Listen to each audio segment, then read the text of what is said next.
So let's check it out.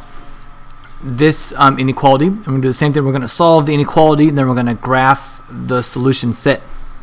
And the difference between 1a and 1b now is that we're actually are going to have to factor this one. We won't be able to solve it by moving our constants to one side and then solving for x here. So let's check this guy out here. So we're going to do the same thing. We're going to go ahead and first set this equal to 0. Okay, so we have 3x squared minus 6x plus 2 equals 0.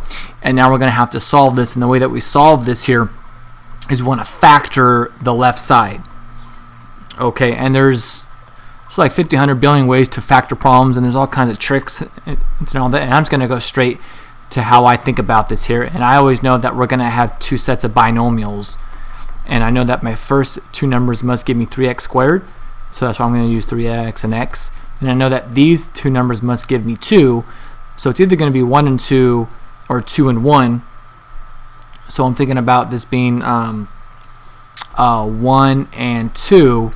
So the way that you check your answer here is you multiply the inner and the outer, and it has to give you right here. So this is 6, and then that gives you 7. So that can't be correct.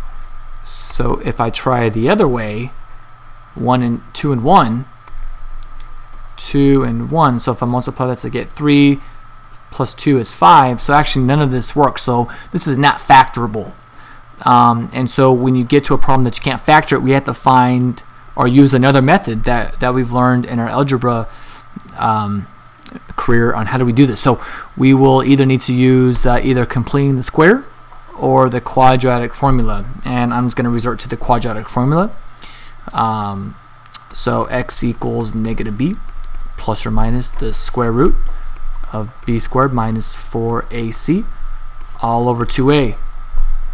Now don't think that you guys were going to get away without me singing the quadratic formula song, because I'm about to hit that up right now.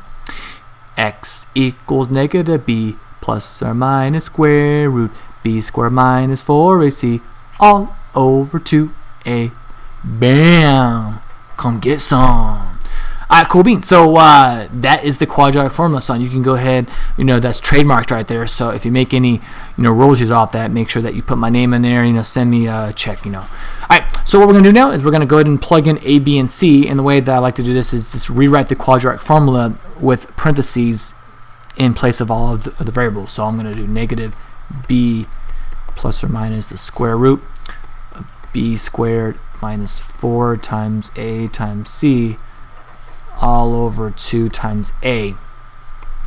And the way that we find a, b, and c is, this is my first coefficient is a, my second coefficient is b, and my constant is my c, so a, b, c. And I'll just highlight that as well. So a is 3, b is negative 6, and c is 2. Okay, so let's just go ahead and plug these in then.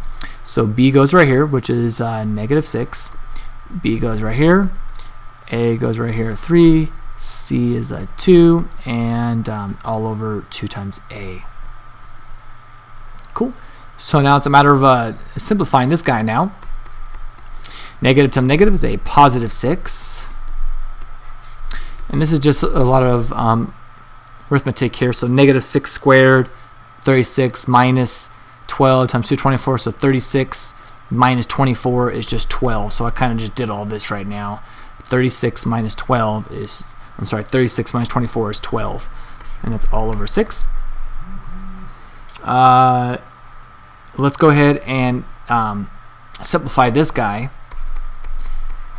And the square root of 12 can be broken down to square root of 4 times square root of 3, and that's all over 6. And then so square root of 4 becomes 2, so 6 plus or minus 2 radical 3 all over 6. Whoo, man. And if that's not enough, notice that every term has a 2 in common. So I'm going to divide that by 2 and get 3, divide that by 2, and divide that by 2. So really, we get x equals 3 plus or minus radical 3 all over 3. A lot of hairiness right there. All right, so that was just plain craziness right there. Woo!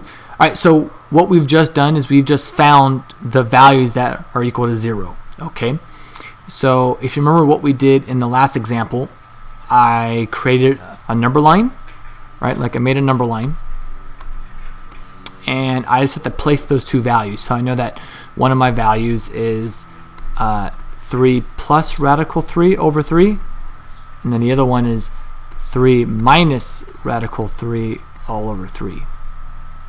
Right? And then we have three categories. We have our A, B, and C, and then we have to plug in a number. But you know what? I want to just suggest something real quick here, because if you know anything about what the graph of a quadratic looks like, okay, if you know what the graph of a quadratic looks like, let's just say that this right here was the first one, 3 plus radical 3 over 3. And let's just say that this is, you know what, let's see, this is 3 minus 1.8. So actually this is going to be positive here. So we'll just say that this is the second one, 3 minus radical 3 over 3. If you know anything about the graph of a quadratic, it's either going to look like this. It either has to either go up or it has to go down. Those are the only two options for a quadratic. And the reason why that I'm bringing that up right now is if you know what the quadratic looks like, you could actually skip all of this right here. And this is how I know what the quadratic looks like. Well, one, you can graph it on a graphing calculator, but what you do is you just look at the sign of the first term of your leading coefficient. See how this is 3x squared? Whatever your value of a is, if it's positive, then it's going to open up. And if a is negative, and then it's going to open down. So since a is positive, it's going to open up. So that means I know that my quadratic has to look like this. It has to go up. Now here's my point that I'm trying to make. We're trying to figure out when is this quadratic, let's go back up to the original problem, when is our quadratic less than 0, less than or equal to 0? Oh, well, check it out. If you go back to the graph then, we can visually see when is this graph less than 0, meaning when is it below the x-axis. And we can see that it's below the x-axis from here to here, right? This entire time down here, that's when it's below the x-axis. So it's going to be everything from here to here. Or in other words, the answer is going to be bracket 3 minus radical 3 over 3, comma 3 plus radical 3 over 3. Little thing's kind of getting out of hand there. Let's try that again. Plus radical 3 over 3. You see? Because this is in between 3 minus radical 3 over 3, comma 3 plus radical 3 over 3. When it's in between here, that's when it's negative, because if it goes to the left of this and then it's positive, and if it goes to the right of this and then it's positive as well. So you could also use the graph.